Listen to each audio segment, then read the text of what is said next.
Halo guys, balik lagi bareng gue Alfi di program Fusion Review and Discussion. Oke, alhamdulillah program ini sudah mencapai episode yang keempat.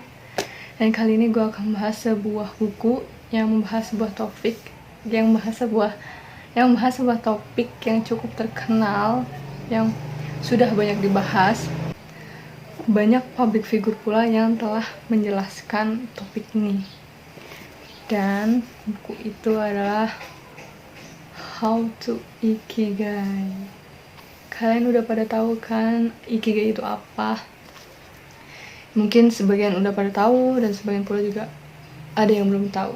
Makanya gue akan mencoba share apa sih kelebihan dan kekurangan dari buku ini, dan apa sih yang bisa kita ambil dari buku ini. Oke. Review yang pertama, seperti biasa, gue akan memperkenalkan buku ini terlebih dahulu. Buku ini berjudul How to Ikigai, yang ditulis oleh Taro Hiroshi.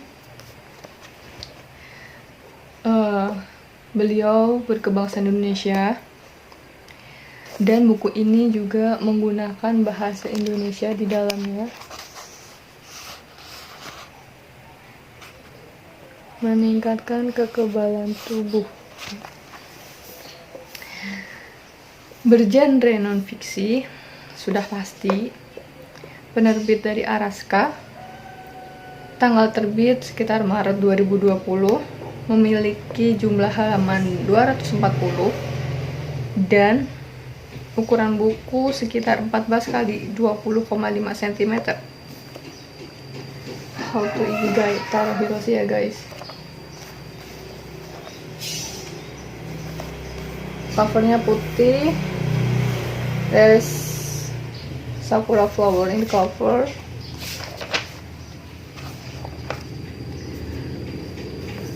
Buku ini cukup detail membahas mengenai Ikigai. Hal yang orang-orang sudah banyak tahu tentang konsep alasan untuk hidup, tentang Ikigai itu seperti apa. Sebuah terminologi atau konsep yang memasukkan ide kebahagiaan dalam kehidupan. Secara sederhana, seseorang akan termotivasi untuk bangun pagi jika tahu betul apa yang akan dikerjakannya pada hari itu. Dan di buku ini dijelaskan beberapa kegiatan-kegiatan yang mampu memotivasi kita untuk tetap hidup dan lebih bahagia dengan cara lebih sederhana pula. Buku yang ditulis oleh Taro Hiroshi ini memiliki 4 bab dan 24 subbab. Setiap bab memiliki fokusnya masing-masing.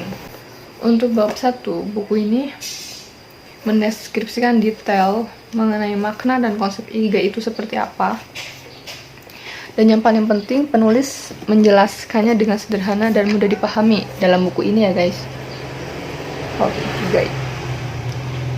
Dan bab kedua membahas tentang step atau metode untuk kita bisa hidup lebih bahagia dan bersyukur. Karena pada intinya, untuk mencapai Ikigai ini, kita perlu bersyukur dan memahami diri sendiri terlebih dahulu, supaya kita bisa mengembangkan apa potensi kita, apa yang kita inginkan, untuk bisa lanjut dalam kehidupan, untuk bisa lebih menghargai kehidupan, dan untuk bisa lebih bahagia dalam menjalani kehidupan ini. Dan dalam memahami diri sendiri, kita perlu hidup lebih tenang dan sehat terlebih dahulu. Penjelasan ini dituangkan penulis pada bab ketiga. Diterangkan pula hal-hal sederhana untuk mencapai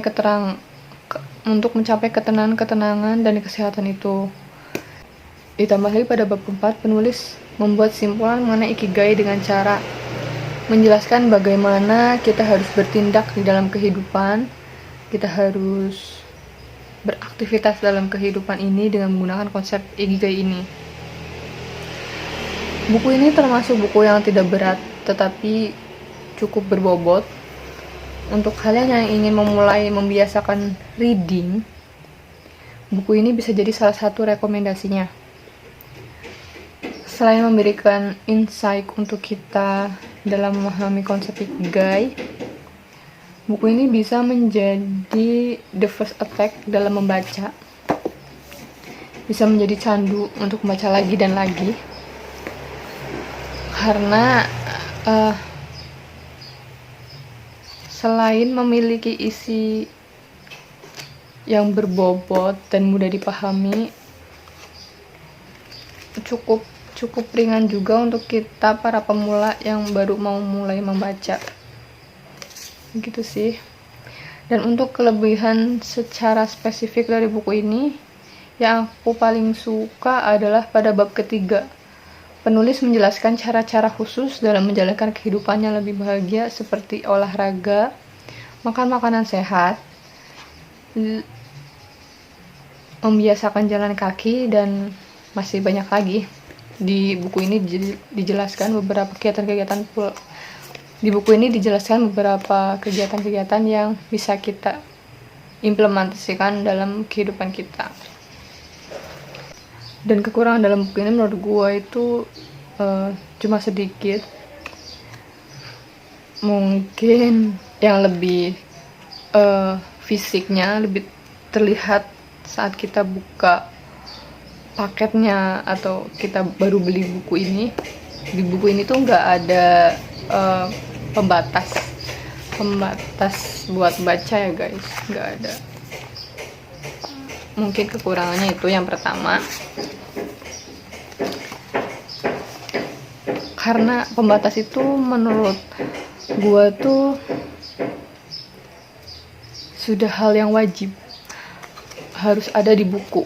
Karena sebagai pembaca kita kadang lupa kita sudah sampai halaman berapa, dan saat kita kembali dalam buku itu kita harus cari-cari terlebih dahulu kalau tidak ada pembatas buku itu.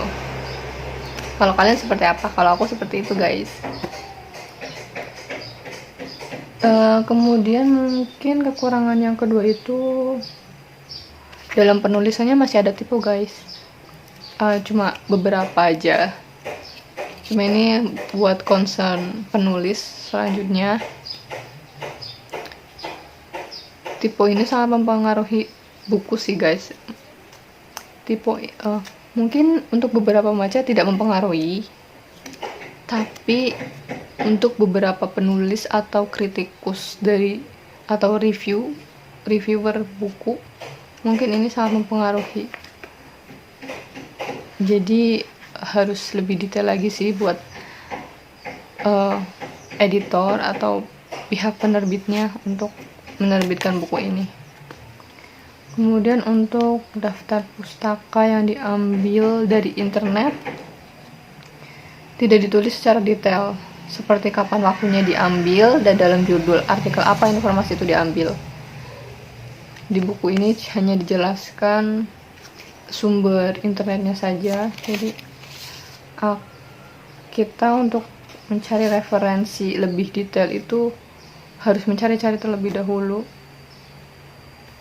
di website yang sudah jadi kita dalam mencari informasi lebih detail mengenai Ikigai ini dalam website yang sudah ditulis harus butuh effort dulu untuk mencari artikel mana sih yang membahas Ikigai ini di website tersebut, begitu guys. Tapi selepas dari itu, isi dari buku ini sangat memotivasi untuk aku bisa kembali menjalani kehidupan yang tidak harus buru-buru. Buku ini membuka pikiranku kembali bahwa setiap manusia sudah memiliki jalurnya masing-masing. Tidak perlu iri atau dengki dengan kehidupan orang lain. Kita telah memiliki alur kehidupan masing-masing. Dan menurut gua rate buku ini sekitar 8,2/10 karena isi yang bagus dan bisa memotivasi meskipun ada kekurangan di beberapa hal yang tadi saya sebutkan. Dan untuk untuk penulis sendiri, Taro Hiroshi ini sudah menuliskan beberapa buku juga, dan karya-karya beliau bisa kalian lihat di halaman belakang buku ini.